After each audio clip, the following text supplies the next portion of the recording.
اس کے بعد ایک مقدمہ ہے جس میں میں نے یہ واضح کرنے کی کوشش کی ہے کہ آپ جس کتاب کو پڑھنے جا رہے ہیں یہ کتاب ہے کیا. یہاں اس کے اسالیب کو میں نے موضوع نہیں بنایا. وہ انشاءاللہ جب میزان کے اصول و مبادی کا مطالعہ ہوگا تو وہاں بڑی حد تک زیر بحث آ جائیں گے. وہاں جو تدبر قرآن کے مبادی بیان کیے گئے ہیں ان میں بہت وضاحت کے ساتھ میں نے اس پر بحث کی ہے کہ قرآن مجید کی زبان کیا ہے، قرآن مجید کا ادب کس نوعیت کا ہے، قرآن مجید کس صنف کی چیز ہے. یہ سب چیزیں وہاں تفصیل کے ساتھ بیان کر دی ہیں، اور کیونکہ وہاں زیر بحث آنے والی ہیں تو اس وجہ سے یہاں میں ان کا حوالہ نہیں دے رہا. یہاں جس چیز کو موضوع بنایا گیا وہ یہ ہے کہ قرآن مجید کا تعارف ہو جائے، یعنی یہ معلوم ہو جائے کہ جس کتاب کو آپ پڑھنے جا رہے ہیں وہ کتاب اپنے مضمون کے لحاظ سے کیا چیز ہے، اپنی ترتیب کے لحاظ سے کس طرح یہ کتاب ہے. یہ تعارف ضروری ہے، کیونکہ اس کے بغیر اگر آپ قرآن مجید کا مطالعہ شروع کر دیں گے تو آپ اپنے ذہنی سانچے کو لے کر جائیں گے، آپ کو اندازہ نہیں ہوگا کہ آپ کیا چیز پڑھنے جا رہے ہیں. میں نے عام طور پر یہ محسوس کیا ہے کہ قرآن مجید کے اس پہلو کو نہ جاننے کی وجہ سے ایک عام آدمی کے ہاتھ میں جب قرآن دیا جاتا ہے تو وہ بعض اوقات خلجان محسوس کرتا ہے.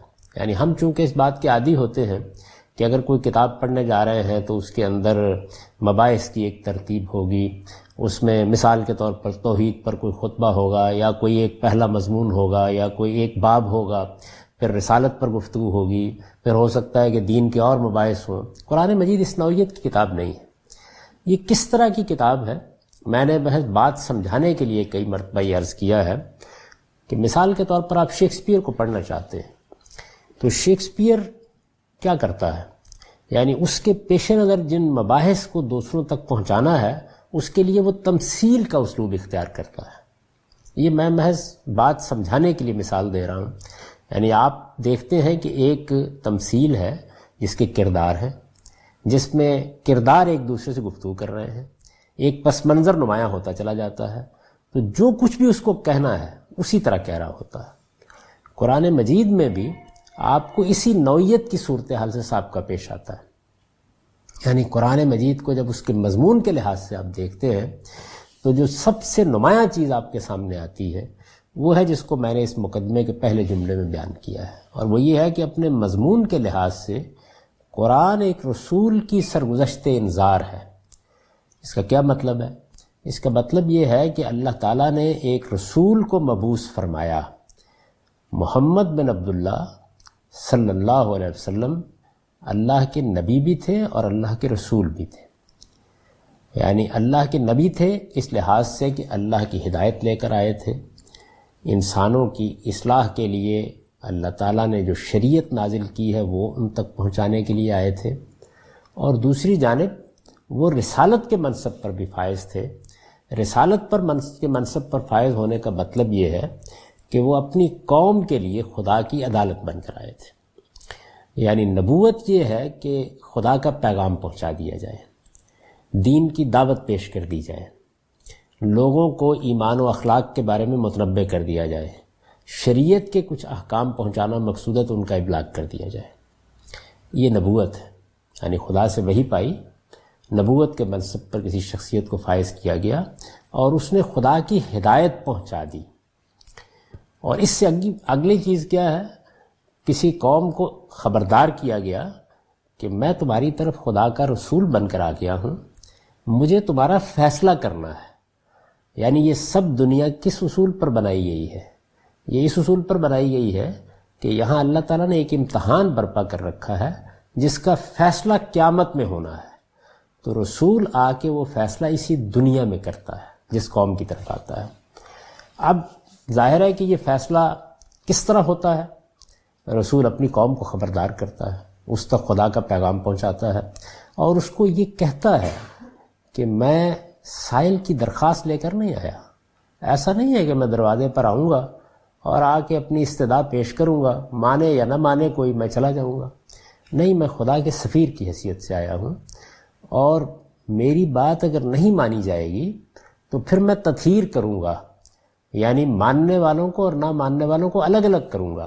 ماننے والوں کو جیسے قیامت میں جزا ملنی ہے اسی طرح دنیا میں بھی ایک درجے کی جزا ملے گی، اور نہ ماننے والوں کو جیسے قیامت میں عذاب سے دوچار ہونا ہے وہ دنیا میں ایک عذاب سے دوچار ہوں گے۔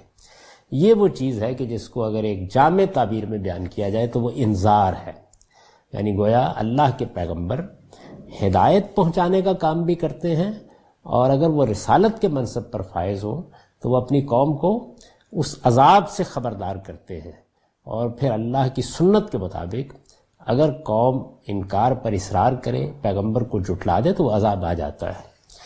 تو یہ چیز ہے جس کو انذار سے تعبیر کیا جاتا ہے۔ قرآن کیا ہے؟ وہ ایک رسول کی سرگزشت انذار ہے، یعنی ایک رسول کی بعثت ہوئی ہے، اس نے یہ سب کچھ کیا ہے، قرآن میں اس نے جیسے کیا ہے اس کو ویسے ہی محفوظ کر دیا گیا ہے۔ تو اس لحاظ سے میں یہ کہتا ہوں، اور یہی چیز میں نے میزان کے مقدمے میں بیان کی ہے، کہ یہ در حقیقت اپنے مضمون کے لحاظ سے انذار کی سرگزشت ہے۔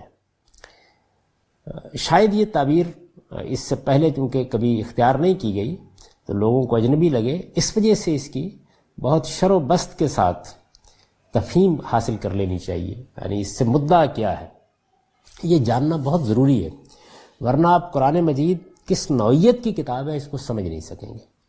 عام طور پر کہا جاتا ہے قرآن کا مخاطب انسان ہے، قرآن مجید لوگوں کو ہدایت دیتا ہے، قرآن مجید میں دین بیان کیا گیا ہے، قرآن مجید میں اللہ تعالیٰ نے اپنی شریعت بیان کی ہے۔ اس سے جو تصور آتا ہے وہ تصور یہی ہوتا ہے کہ لوگوں کے سامنے کچھ حقائق آئیں گے، وہ ایمانیات سے متعلق ہوں گے، اخلاق سے متعلق ہوں گے، اس میں دین ہوگا، اس میں شریعت ہوگی، کسی ترتیب سے اس کو بیان کر دیا جائے گا۔ قرآن ایسی کتاب نہیں ہے، یعنی قرآن مجید میں یہ سب چیزیں بیان ہوئی ہیں لیکن اس طرح نہیں بیان ہوئی۔ اللہ کا ایک رسول ہے، وہ اپنی قوم کو مخاطب کر کے اسے خبردار کر رہا ہے، خبردار کرنے کے دوران میں خطبات ارشاد ہو رہے ہیں، اس میں یہ سب چیزیں زیر بحث آ رہی ہیں، لیکن اصلاً وہ کیا ہے؟ اصلاً انذار ہو رہا ہے، خبردار کیا جا رہا ہے۔ تو یہ ایک رسول کی سرگزشت انذار ہے۔ نبی صلی اللہ علیہ وسلم سے متعلق معلوم ہے کہ آپ نبوت کے ساتھ رسالت کے منصب پر بھی فائز تھے۔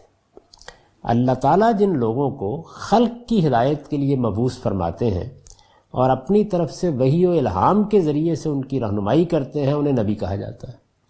یعنی اللہ تعالیٰ نے جو اسکیم دنیا میں جاری کر رکھی ہے وہ یہ کہ انسانوں کی فطرت میں ہدایت الہام کی، پھر اس کے بعد ایک لمبے عرصے تک نبیوں کا سلسلہ جاری رہا جو لوگوں کو متنبع کرتے تھے، خبردار کرتے تھے، اور جو پیغام خدا کا ہے پہنچا دیتے تھے۔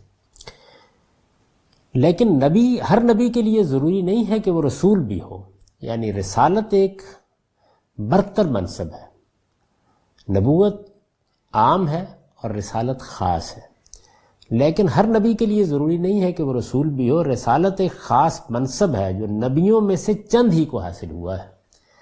وہ روایت اگر صحیح ہے جس میں یہ بیان کیا گیا ہے کہ اللہ تعالیٰ نے 1,24,000 کے قریب نبی بھیجے، جن میں 313 یا 14 رسول تھے، یعنی وہ ہستیاں جو لوگوں کی ہدایت کے لیے مبعوث کی گئیں، ان میں سے چند کو یہ منصب بھی حاصل تھا کہ وہ رسول بنا کر بھیجے گئے، یعنی اپنی قوم کا فیصلہ کرنے کے لیے بھیجے گئے۔